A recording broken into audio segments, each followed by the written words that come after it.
श्री स्वामी समर्थ. श्री स्वामी समर्थ. बिलवदल 33. भक्ताभिमानी भक्तवत्सलाला भावते भक्तिभावाचीच भूक.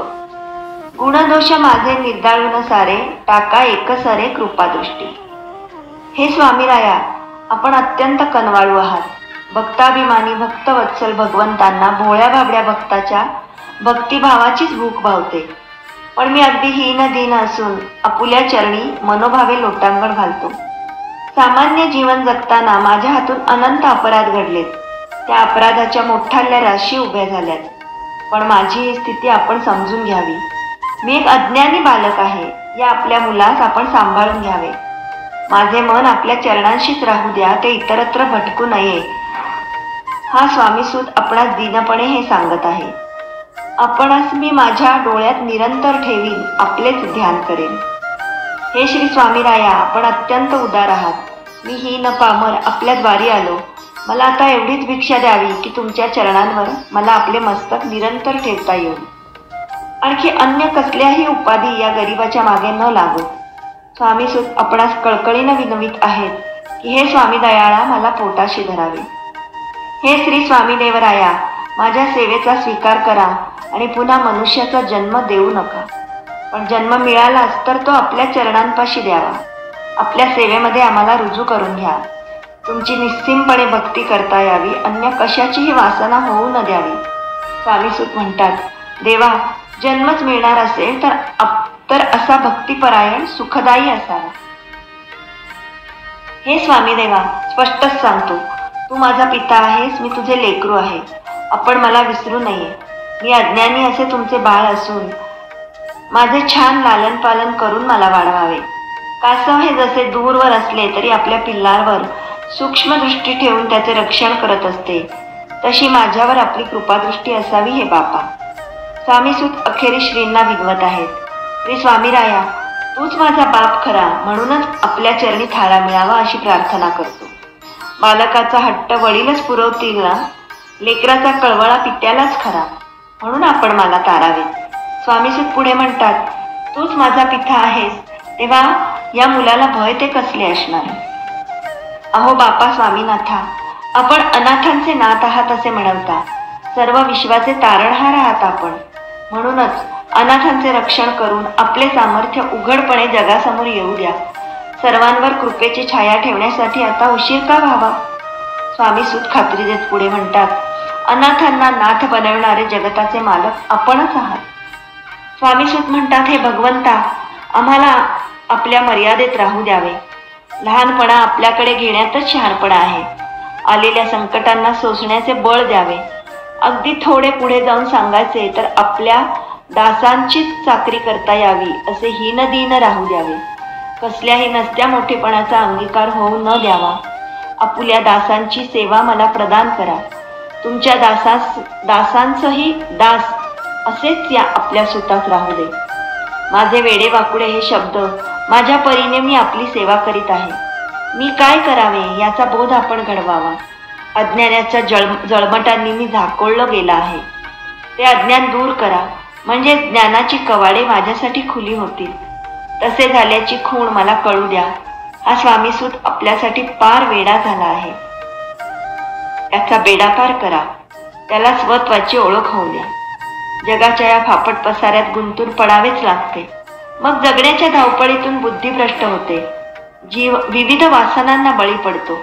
हे देवराया, असे होण्यापासून माझा सांभाळ करा. दुर्बुद्धी वासना आसपासही भटकता नाही असे करा. या दीन बालकाचा स्वीकार करा. मला आपल्यासारखे करा. तुमचे गुण माझ्यातही यावेत. अशा प्रकारची सारी सोय करून आपल्या स्वरूपाचेही प्रत्यक्ष दर्शन घडवा. स्वामीसूत सांगत आहेत की माझ्या नुसत्या प्रार्थनेसरशी तुम्ही मला घडवण्याचा संकल्प केला, त्याच क्षणी मी तुमचा बाळ जीवनमुक्त झाला हो दयाळा.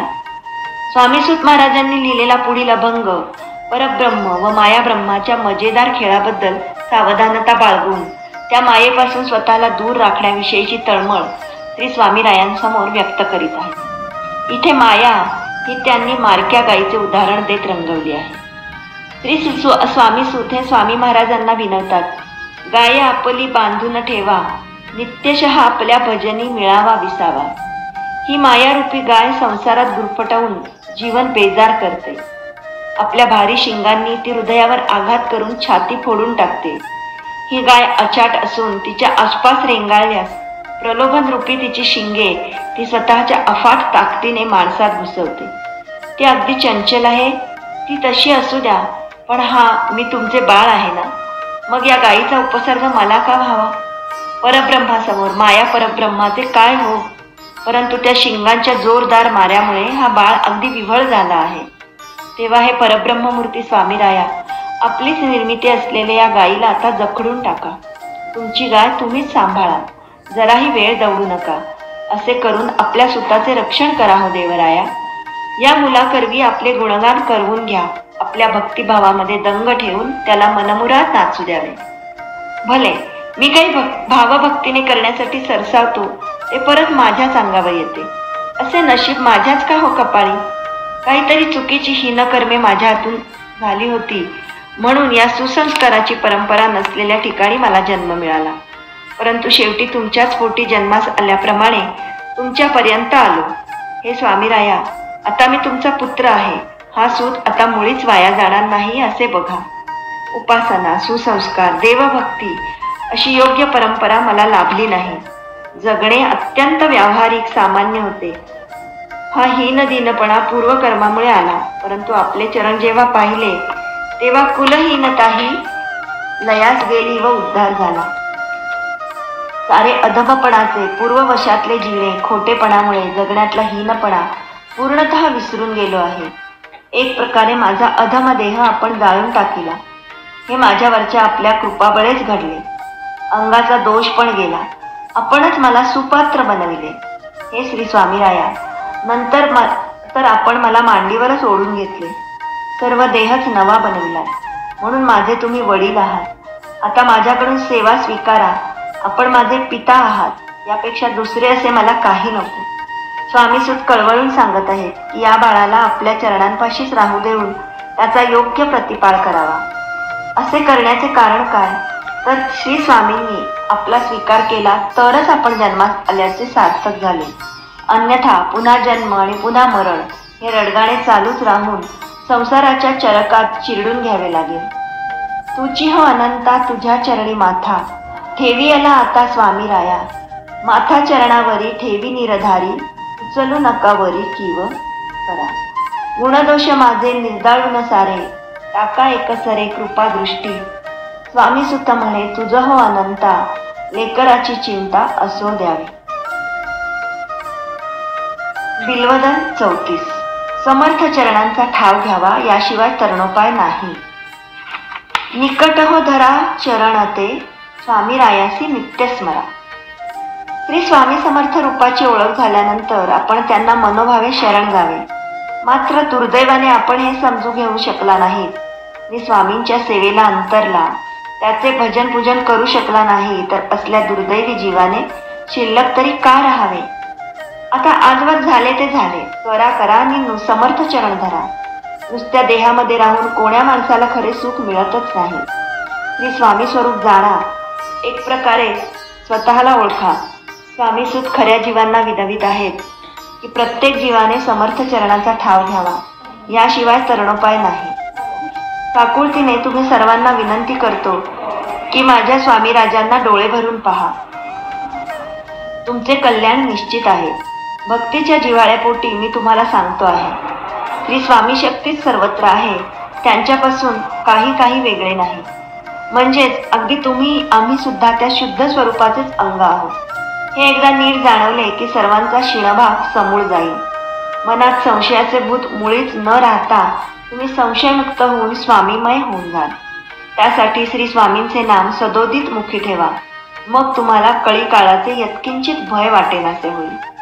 स्वामीसूत म्हणतात, श्री स्वामींना कळवळून प्रार्थना करा आणि त्यांच्याकडे चरणांशी ठाव मागा.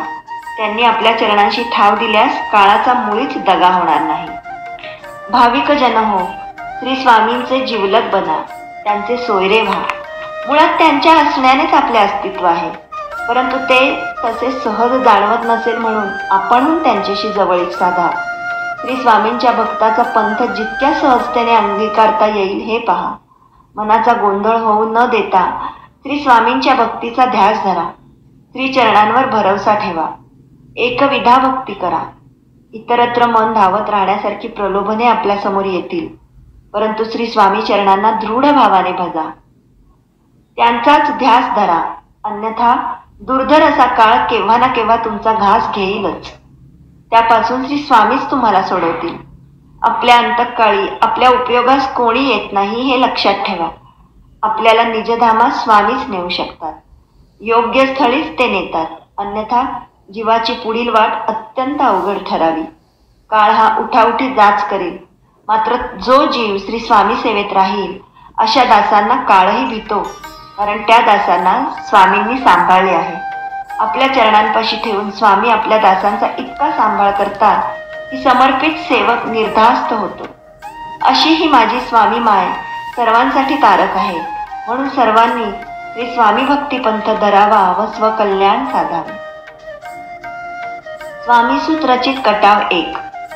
कलियुगात भवसागर रूपी संसारात बुडून न जाता सहज भव पार होण्यासाठी श्री स्वामीरायांच्या निरंतर पूजनात राहणे. त्याचप्रमाणे श्री स्वामी नाम घेण्याचे महत्त्व ते काय आणि या स्मरण पूजेपासून स्वतःला वंचित राखल्यास संसारात आपले नेमके काय होईल हे सांगण्यासाठी श्री स्वामी सुतांनी एक मार्गदर्शनपर कटाव रचला. त्या रचनेचा आशय सर्वांना निश्चित सावध करणारा आहे. साऱ्यांनी तो जाणून घ्यावा. हे मार्गदर्शन जसे हरिभाऊंना मिळालेल्या चरणपादुकांसंबंधाने आहे, तद्वत जेथे जेथे अन्य भक्तांमार्फत श्रींच्या पादुका स्थापन करून मठ उभारण्यात आले तेथील भक्तांकरिताही या कटावातील सूचना उद्बोधक ठराव्यात. येथे श्री स्वामी चरणांची स्थापना झाली हा येथील लोकांचा भाग्यकाळच उदयास आला आहे. अत्यंत भावपूर्णतेने या श्रींच्या चरणी माथा ठेवा, म्हणजे काळाचे भय तुम्हाला उरणार नाही. श्री स्वामी देवरायांनी आपली ध्वजा उभी करण्याचा हुकूम दिला. मी तर त्यांचा बाळ आहे व त्यांच्या आज्ञेचे नियमाने पालन करणारा त्यांचाच एक शिपाई आहे. मी स्वानुभवपूर्वक सांगतो, श्री स्वामींच्या उपासनेला त्यांच्या नामस्मरणाची जोड द्या. हा त्या माझ्या पित्याचाच निरोप आहे. तो निरोप मी सर्वांना देत आहे, परंतु याचे गांभीर्य ज्यांना वाटत नाही त्यांची मला अंमळ काळजीच वाटते. श्रींच्या अखंड नामस्मरणातच प्रत्येकाचे आत्मकल्याण आहे. असे न करता फक्त संसारात गुरफटणारा मनुष्य हा केव्हा ना केव्हा गटांगळ्या खाऊ लागेल. त्याला यमाचा शिपाई दंडाने मारून त्याचे तोंड फोडेल. लोखंडाच्या फटक्यांनी ते शिपाई शरीराची विटंबना करतील तेव्हा ते हाल सोसवणार नाही. लोखंडाचा सूळ भगभगीत अग्नीमध्ये लाल होईस्तोवर तापवून समूळ छातीत मारतील. नंतर देहात जाड लोखंडी पत्र्याला बांधतील. अशा वेळी आजे, बाबा, काका, अक्का सारे दूरच राहतील. त्यावेळी कोणीही मध्ये पडू शकणार नाही. काळरूपी कित्येक क्रूर श्वान अशा जीवाला फाडून खातील. चित्रविचित्र वेश परिधान केलेले प्राणी येऊन पार डोळे फोडून टाकतील. त्याचप्रमाणे क्रूर असे अन्य पक्षी येऊन त्या देहाला भक्ष्य करतील. जिव्हा खेचून काढणारेही समोर येऊन त्रास लागतील. एकूण काय तर श्री स्वामीनाम नाही तेथील दुःखाला काही पारावार नसेल. अशा अभक्ताला सुया टोचल्या जातील. जिव्हा तीक्ष्ण फाडल्या जातील. भालेही मारले जातील. उलटे टांगून मोठ्या बाणाने वेध घेतील. नंतर करवतीने चिरून टाकतील. लोखंडाचे पिठासारखे चूर्ण बनवून बळे बळे त्याला खायला देतील. म्हणून सांगतो, जो स्वामीरायांचा दास नसेल अशा प्राण्याला कोण विचारणार? त्याचे काय होईल? काळाचे शिपाई त्याचे हात तोडून त्याला मारतील. त्या देहाला कुंभीपाक नामक नरकात नेऊन लोटून टाकतील. अशा हाल अपेष्टात अनेक वर्षे ठेवून नंतरच अत्यंत क्षीण होत जाऊन त्याचा अंत होईल. थोडक्यात सांगायचे म्हणजे केलेल्या विचित्र कर्माचे नंतर उदित झालेले फळ म्हणजे ते सारे भोग भोगल्या वाचून सुटका होत नाही. म्हणून आता तरी उमजून समजून वागा. जगात फुकाच्या गमजा मारत दिवस घालवण्याऐवजी स्वामी नाम घ्या. फुकटचा दंगा करत पिंगा घालत तर साफ उघडे होऊन पडाल. 84 लक्ष योनींचा फेरा फिरत किती दिवस राहणार? तुम्हाला सांगतो, दुर्दैवाचे फेरे टाळण्यासाठी माझ्या स्वामीन वाचून पर्याय नाही. माझे पिता तुम्हा सर्वांना तारण्यासाठीच आले आहेत. त्यांचे नाम निरंतरपणे घेत राहा. त्यांच्या पायावर सुखाने लीन व्हा.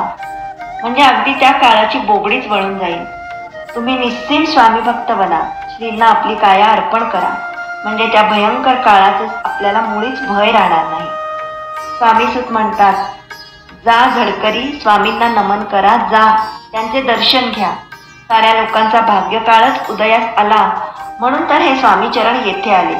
त्या चरणांवर भावबळाने आपला माथा ठेवा. असे करणाऱ्या त्या सर्वांना काळाचे भय मुळीच उरणार नाही. नरदेह हाची बरा लादला, आता जरा मनी उमज ठेवा. निकट हो धरा चरण ते, स्वामी रायासी नित्य स्मरा. श्री स्वामी समर्थ. श्री स्वामी समर्थ.